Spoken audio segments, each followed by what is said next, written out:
Hey everyone, welcome to another sip and share video. Quick rundown if you've never seen these videos before. This is just a little space where I speak about things like in my life, tell stories, things like that while I sip something, usually hot. Today it's hot cocoa, not tea or coffee. Anyway, this video is part of a 3-part series, hopefully 3, possibly 4, depending on how quick I can get this video rolling, about my childhood, my time growing up in foster care, my birth parent story, adoption, all sorts of things like that. So if you haven't seen the first 2 videos and you're interested in this series, I would encourage you to go watch those before you start watching this one, because it might be a little confusing because I'm about to just jump right into this. For those of you who have been watching, welcome back and thank you for clicking on another video and watching this. You guys have been so wonderful while I've been sharing my story and sharing this series, and I didn't know how this was going to go. I kind of just decided to go for it. I finally got the idea to do the Q&A, and I just went for it, and I didn't really think too much about it. But the response I've been getting through just comments and then just private messages and things like that, even text messages from people that I know who've watched, it's been overwhelming and positive and wonderful. And so I just want to take a second to thank you, and thank you for being a safe space that I can share delicate stories in. Thank you. I wouldn't be able to share this story on this platform without all of you beautiful people watching. So thank you very much. Okay, you guys, this is a longer portion. I did want to try and get this all wrapped up in 3 videos. So I'm going to just dive right in. We went through questions like, why I was placed in foster care, did you ever get to live with your bio parents or family again? Why do you never mention your family in your videos? How did you recover from the family dysfunction? Were you adopted? What's the story of your mom and dad? Who were they? Have you ever known your birth mother? And those are the questions we answered in videos 1 and 2. Let's just jump right back in, and I'm going to answer a few questions about foster care. So the first one is, what was your experience like in foster care? I feel like I'm very lucky because I had a really positive foster care experience. I don't have any horror stories from foster care, and thankfully I was going from an abusive, neglectful situation and going into loving homes, which isn't always the case with foster care, unfortunately, but I was one of the lucky ones where I did have a very good experience in foster care. When I was first placed, I got placed with a temporary family. That was the most uncomfortable one. I think they were new to foster care. They had their own daughter that was younger than I was. I don't remember a whole lot from there, but I remember it was at Christmas time. And they didn't really know what to do with me. I was very shy, very quiet. Obviously, I didn't want to interact with them. I didn't want to be impolite. I just basically sat in my room and stayed there. And they were just given a child, I think it was Christmas Eve or something crazy like that. So I think for both parties it was weird, and it just wasn't a good experience because of how rushed and weird it was, but nothing bad happened there. So that was the very first home I was in, and then I was transferred to what was supposed to be, I think, something more permanent. I then became very resistant, and unfortunately, I remember telling the police officer who had dropped me off or something. I think I ran away from this foster home, or tried to run from the lady while I was in school. And keep in mind, I was about 6 or 7 years old, so this is a little bit foggy.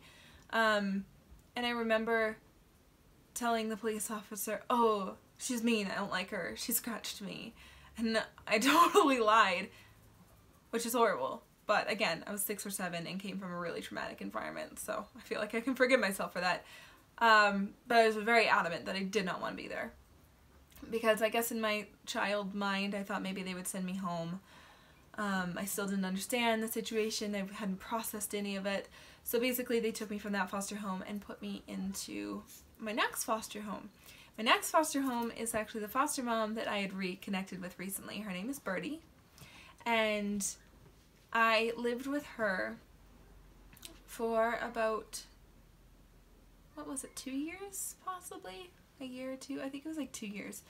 But anyway, it was my first permanent foster home, or like more stable foster home. It was lovely. She lived on this beautiful acreage. I have photo albums like right beside me from my time being there, and it was really, really wonderful. She lived in this gorgeous house, and I remember just like yard for miles. So many things to do, so much space to run. And there was actually another foster kid that was brought in shortly after me, after I had settled into this foster home, and he was a little boy, and he became my foster brother.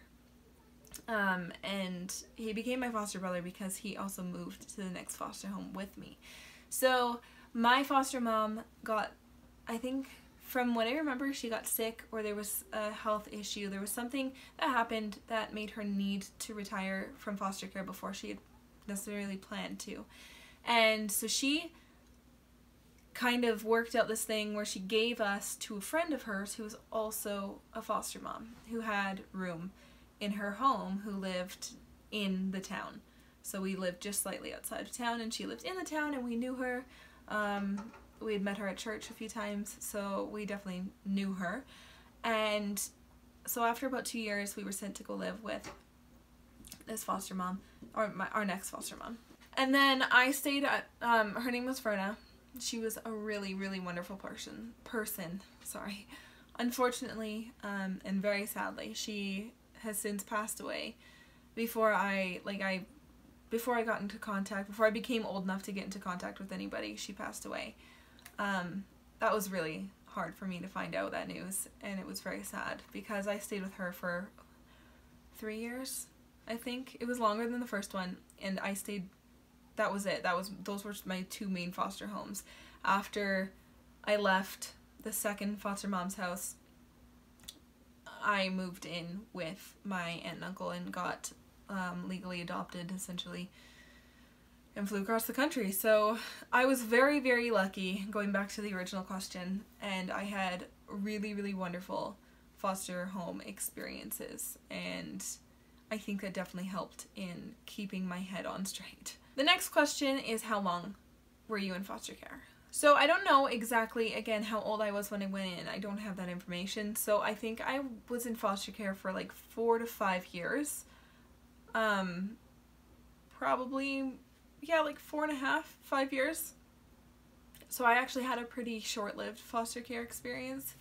But the case, like the court case deciding what was going to happen to me and where I was going to be permanently placed was very long and drawn out, so it did take a long time. And so some kids move through the system a lot faster if they have family to stay with or things like that. But yeah, I was in foster care for about 4 to 5 years. I'm going to answer this question. It's have you always lived near Calgary, which I live in near Calgary, Alberta, or did you move a lot in foster care? So, like I said, you kind of get the gist. I moved quite a bit growing up, and then like my parents moved all the time, which is really typical for the kind of background I came from, and to be a kid who needs to be placed in foster care, they typically move a lot to avoid things like that, and for a lot of other reasons. But I did move quite a bit. Once I settled into my first foster home, again, something came up and I had to be moved, and then I stayed there until I moved with my aunt and uncle. And then this is a good way, or a good space to answer. Somebody asked me how I got from living in Ontario to living in Calgary. And so I grew up in foster care in British Columbia, and then I was flown to Ontario to be adopted. And then from Ontario, I lived there for, I'm pretty sure I lived there for less than a year. Perhaps it was only like 6 months plus. I did about half a school year there, I think. I don't even think I did a full school year and a summer. And then my uncle was in the military, and he got posted to Calgary. And so we just had to pick up and move, military family life. So that's how I wound up in Calgary area in Alberta. I'm going to bounce back up to the foster care questions and answer, what was your relationship with your foster mom growing up? So I have two foster moms. I say two because they were the main ones in my life. My first relationship with my foster mom was really good with Birdie. I feel like she got a little bit of a harder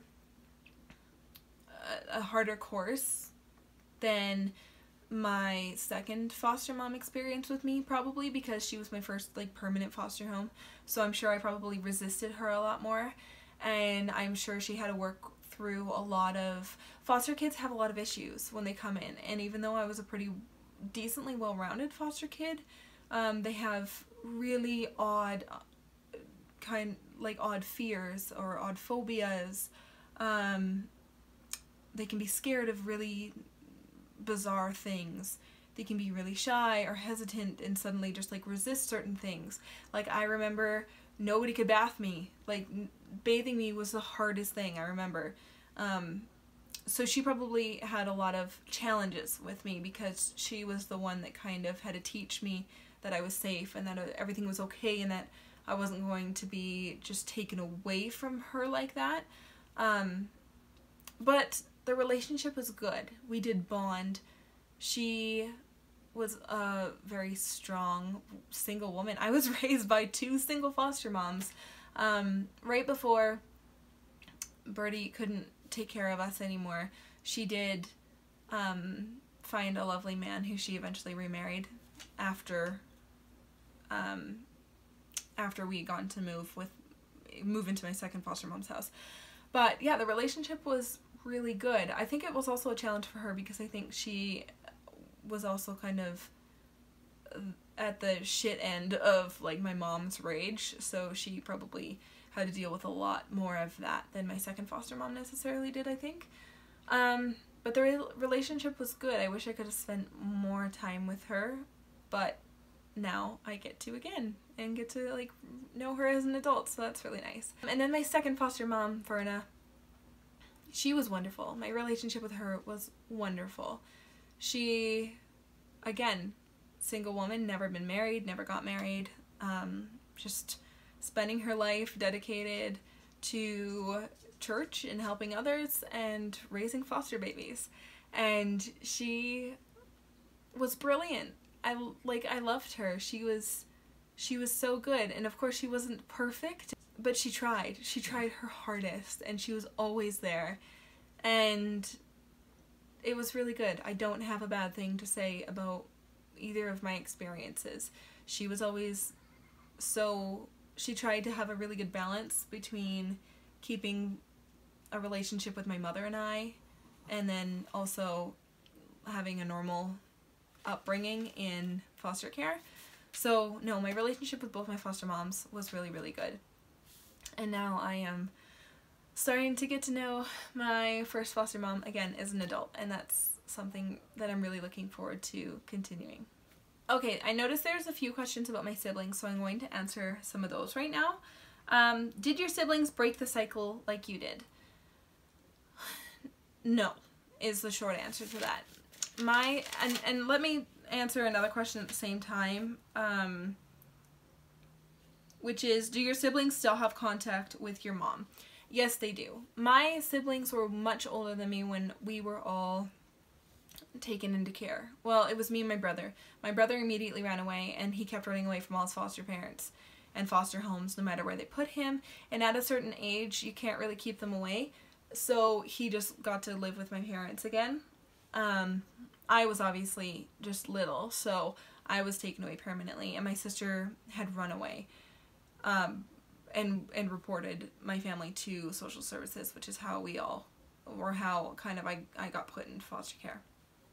They eventually, I don't know what happened because again that's not my story, but they all reconnected with my mom. My brother obviously never left, and my sister eventually did go back to reconnect with my mom. And to this day, I think they have I think they all sort of have always had an on and again, off again kind of relationship, but they all live in the same place and they all live around each other. And unfortunately, from what I know and from what I saw when I went back, they have not broken the cycle. Maybe slightly better because they didn't have their children taken away, but it's different situation. Again, not necessarily my place to speak about, but no, I do not believe that they broke the cycle. No, without a doubt, definitely not. Another sibling question I got was, did your siblings ever try to connect with you? And when I connected with my parents again and tried to see what that was and try to meet them again and see what kind of people they were, my siblings came in that package because, again, they are all together. So yes, I've connected with my siblings, but since not speaking to my mom, they're, how do I say this? They're all sort of in their bubble together. And so when I broke connection with my mom, I never really talked to any of them afterwards. Yeah, I don't really know what to say about that. My brother, I tried to keep in contact with, but he is a product of his environment and his upbringing. So again, it just wasn't a healthy relationship. Not so bad as my parents, but definitely something that just wasn't, it didn't make sense to continue. So yes, we've had contact, but we're not in contact. The next question is a big one, and I think this is being pulled from the second video that I did, the last sip and share that you saw, which is, what happened at 16, like when you ran away, and did you leave the town that my aunt and uncle live in? And so when I left, because I think I mentioned that I kind of got the courage to leave that situation, and you guys heard a little bit about the abuse that happened when I was adopted and continued. So I actually left when I was 17. Things were starting to get rocky at the end of being 16, like in the winter. My birthday's in January, so it was happening kind of the build up, and then I turned 17. And I guess I realized that I was close to an adult, and so in my personal experience with the abuse I was exposed to or going through, so it was sexual abuse from my uncle, emotional abuse from my aunt. Along that came with a lot of controlling, obsessively controlling abuse, which is very, very common in those situations. So as I got older, I started to discover that they didn't actually have as much control as they were making me believe. I wasn't stuck there. I wasn't held captive there. I did have, rights as a human. At 17, I could leave if I wanted to and go start my own life. I started to learn that there were options for me and that I didn't have to be stuck in this vicious cycle of abuse that I was experiencing in their home. So this was also when Cody and I started dating just before this. So he kind of came in at a really crazy time. Like I said, Cody and I weren't looking for each other. When we found each other, it just happened. But I'm very thankful because once he started to kind of hear about, when I opened up to him and told him kind of my story and what was happening at home, he was a big factor in telling me, like, why are you putting up with this? You don't have to live like this. Like, you need to leave. I will support you in any way I can. Like, get out. And I had friends that were telling me the same. I had adults in my life telling me the same. I had friends' parents telling me the same. When I started to slowly open up about little bits about what was going on. And as I did that, the reactions I was getting were telling me that this wasn't okay. So that definitely contributed to that. So basically when I was 17, I started questioning things that were happening. I started standing up for myself. I started not being so submissive to the abuse and what was happening. I started to realize that it wasn't okay. Because every time I bring something up to somebody else, they'd be like, I'd get this reaction of like, what the fuck? That's not normal. And I was like, oh, yeah? Okay. Like, I didn't think so. I was maybe wondering about that. And then it started snowballing. And so when I was 17, sorry, my question list fell off my lap. When I was 17, they had sent me back, or this is when they first, yes, this is the first time I met my parents again, and my siblings. My uncle had gotten into contact with my sister, and was like, oh, Rainbow is such a problem teenager. She's so difficult. She's being so bad. She won't listen to me. Blah, blah, blah. Super manipulator. That's kind of just like a little piece of the iceberg. So anyway, my aunt, again, emotional abuse from her. She hated me just for existing, and I don't want to get too much into this story because this is where it gets messy. This is like the messy part of my life, where she hated me because she knew what her husband was doing. She didn't want to do anything about it. I think she was in denial about it. So it was like she just like took that and aimed it towards me as like hatred and blame for her own marital problems and for who her husband was. I don't know. Messed up shit. So as punishment, they thought they would send me on a plane suddenly with no notice, like pack a bag. I'm sending you to British Columbia to go stay with your parents for a week so you can see how good you have it with us. So you can see how much of like a shithole they live in. And so you can see how good you have it and how spoiled you're being and how rotten you're being by trying to tell all these lies about how we're abusive, or like tell people that, you know, your uncle is sexually assaulting you. We're gonna show you. And so they sent me on this plane to BC, and so suddenly I was just on a plane being sent to British Columbia to meet with my family and stay with my sister for a week. I had never met them, never had contact with them, never. Once my mother phoned the house we lived in. I don't know how she found the phone number. She tracked us down, and I answered the phone one day and it was my mom on the other end, and I was probably about 14 and I freaked out. I couldn't say anything. I was like, and I just had passed off the phone. That was the only contact I had had with her since I was 10 years old and taken to go be adopted by my uncle. So it was like a really big, overwhelming experience, and I got sent there, and or maybe it was after. How did this happen? Hold on. My memory is really murky about this. Like, some of the details, some of the timeline is murky, because as a coping mechanism, I cut a lot of it off to be able to cope, and then I had to go back in and kind of deal with it. That is like more shit. That's like another story in itself, all of that.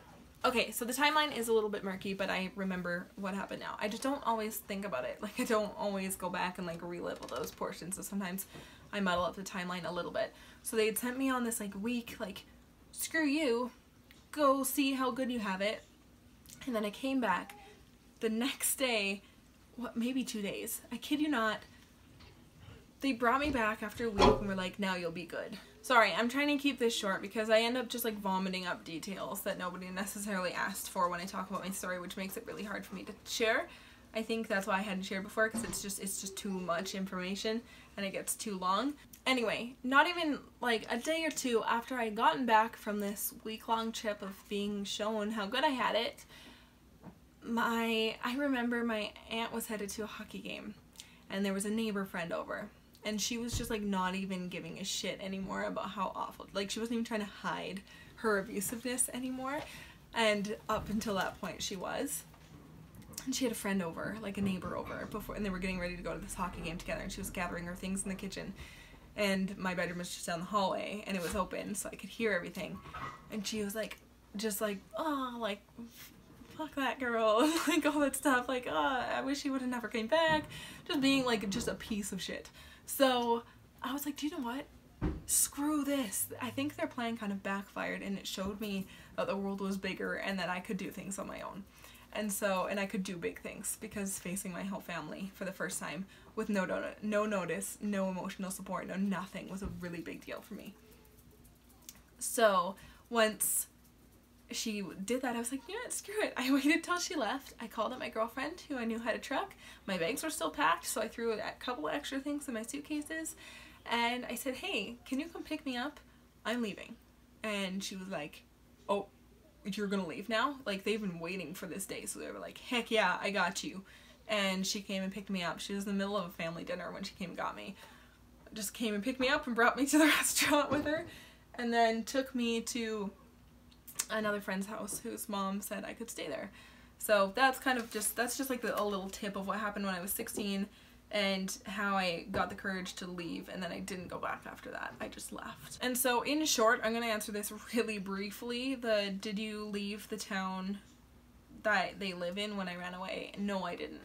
And actually what shocks a lot of people is that I still live in the town that my aunt and uncle live in. Sorry, I'm gonna wrap this up after this question because my kids are kind of going crazy. And they keep like knocking on the window from outside.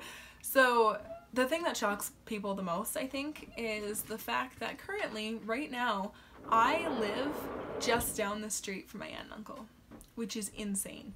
And it was probably like, I had to do some, it was a weird, like I had to come a long way to be able to do that, and it wasn't by choice. It was purely coincidence that Cody's family lives here, and it just so happens to be just like down the street from where they live.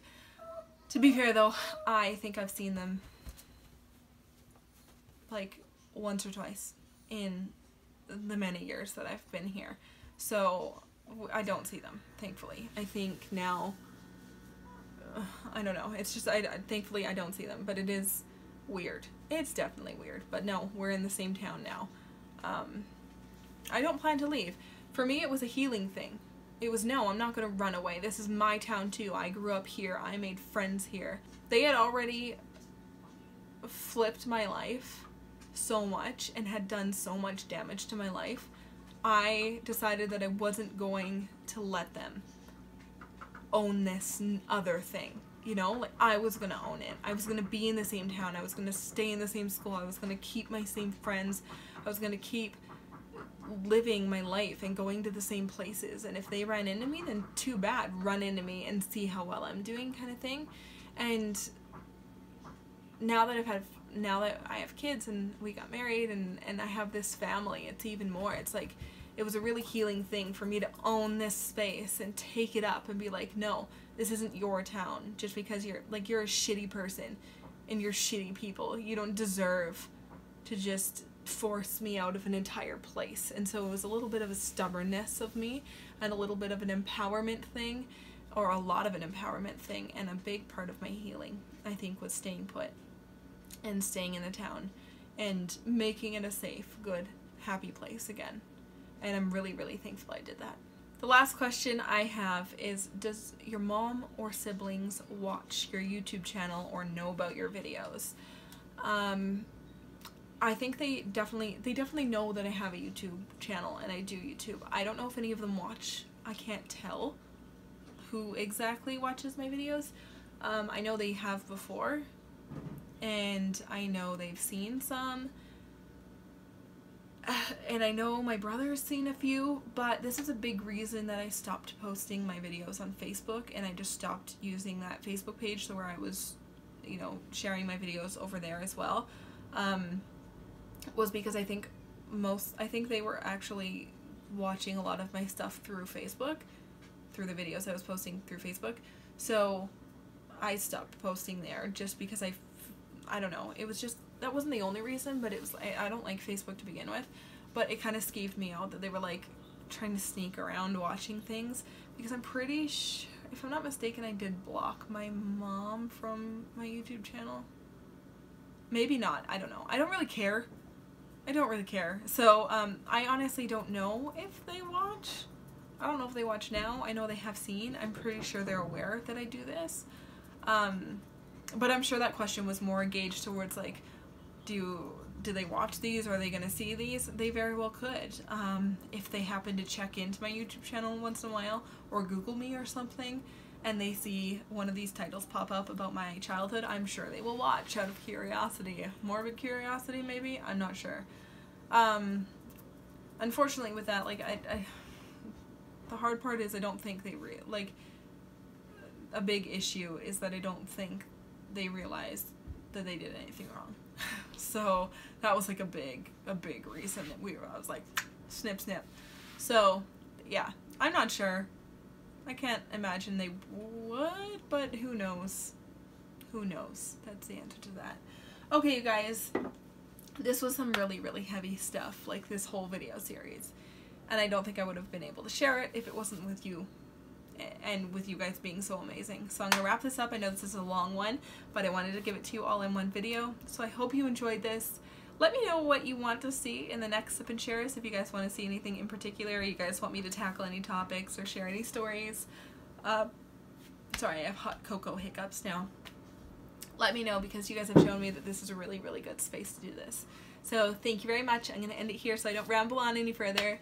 Thank you for watching, and we'll see you in my next video. Bye!